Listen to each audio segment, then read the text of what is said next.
This is a video about something called the nibble. You can probably guess what the nibble is. The nibble is where they add on extras. But the key is it's after you've agreed. So after you've shaken hand on the price, then they come up with something else.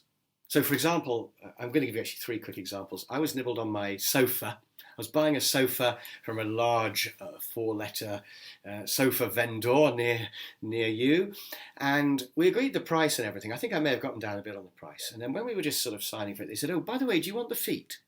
I said, "What do you mean the feet?" And they said, "Well, the feet are £10 extra. There's four of them, so that's another 40 quid." And I said, "Well, I thought the feet were part of it." And they said, "No, the feet are an extra. Some people don't want the feet." And I thought, oh. And I looked at the little sign next to the sofa, and sure enough, in tiny writing, it said feet are an extra cost.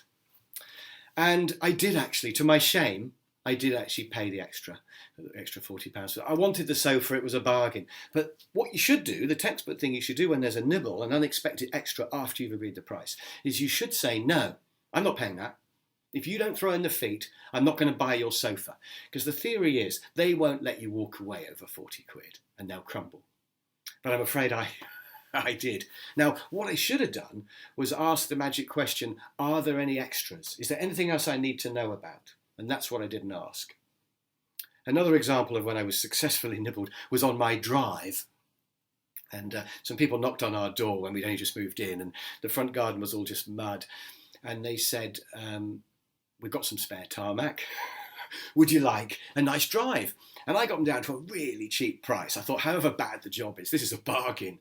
And they turned up and they sort of dug up most of the front garden. There were diggers and big hairy men with high-vis jackets over just bare chests. And they're all walking around my garden digging and things. And one of them said, "Do you want the weed killer treatment?" And I said, "Well, what's that?" And he said, "Well, we'll put some special stuff on to make sure that weeds don't grow up through your drive. It's only another 50 quid. You'd be mad not to have it, really. Don't want to spoil the whole job just because of weeds coming through." And I thought, I could just say no.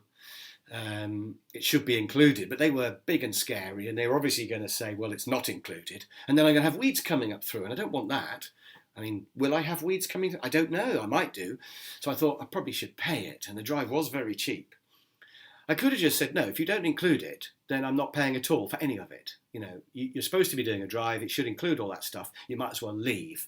But the problem was they'd already dug up all my front garden. There was mayhem going on out there. And they were big and scary. So in the end, I said to them, "Oh, all right." So I paid the extra 50 quid. And as soon as the pound notes had rustled across from my hand into his, they went out. And they just went out with a watering can, just sprinkling what looked like washing up liquid. And it probably was weed killer. But I'd imagine there was going to be some fancy sort of plastic layer or something. But it was just watering. I could have gone out and sprayed some weed killer on for a lot less than 50 quid. But again, what I should have done when I first negotiated the cheap price for the drive, I should have said to them, "Are there any extras? Is there anything else that you might ask me for later?" Because if they say, "No, that's it, I've got them," then when they bring it up later, I can say, "No, you said there were no extras. You said it included everything." Because how can I know about weed killer? I'd have to do a hell of a lot of research. So good to do the research, but also ask the question, are there any extras? The final nibble story was Zurich Insurance. Very good company. I did some training for them a while ago. It was actually negotiating training, ironically. And we'd agreed 5 training days. And we agreed a price and everything was fine. And I knew that they had various buildings along the south of England, reasonably near to where I live. Wasn't a problem. And they said to me, "We'll let you know the locations nearer the time because you don't yet know who's going to be on which courses." And I thought, fine. Even though that does break one of the negotiating rules, which is don't leave any loose ends. If somebody says, "We'll worry about that later," that should really ring alarm bells. So anyway, I thought nothing of it, and then a fax came through a few weeks later, and it said, "Chris, here are the locations," and it was Portsmouth, Southampton, Bournemouth, Leeds, and Farnborough. And I thought, Leeds? Where is Leeds? Somewhere up north, I think. So I had a look at a map, and God, Leeds is miles away from where I live. The north is lovely and it's beautiful, but it's a long way away. And if I'd known it was going to take me 5 hours each way driving, if they'd mentioned that in the meeting, I would have gone, "Well, if it's Leeds, I'd have to charge extra." But of course, they nibbled it in as an extra. Now, I don't think Zurich were doing this deliberately in any way. They just hadn't really thought about it, and to them it's probably not an issue because they all travel and it's fine. But little old self-employed me, it's a day of my time that I could have sold to somebody else. So I actually decided to go for the counter nibble, and I rang up and I said, how much do you normally pay for mileage? And they said, 45p or whatever. And I said, okay, well, I'm just going to claim the Leeds trip there and back for 45p if I may. And they said, yeah, whatever. So I actually did nibble to go to Leeds and back for 45p, which wasn't bad as a few £100 and, it made it worthwhile. But I felt a little bit bad about doing the nibble, but I felt that they started it. There is a colleague of mine who always nibbles on training courses. So he always agrees the price. And then once the customer is happy with that, he says, and obviously travel's on top.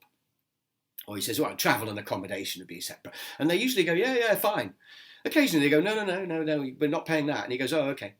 But mostly he nibbles it. And if he nibbles another £100 each time he sells a training course, suppose he does 200 courses a year. 200 times 100, that's 20 grand he nibbles. I think he probably does nibble at least 10 grand, actually. Probably half the courses he does, he successfully nibbles it. And he says, I'm a fool to not nibble that extra 10 grand, but I think it's dishonest.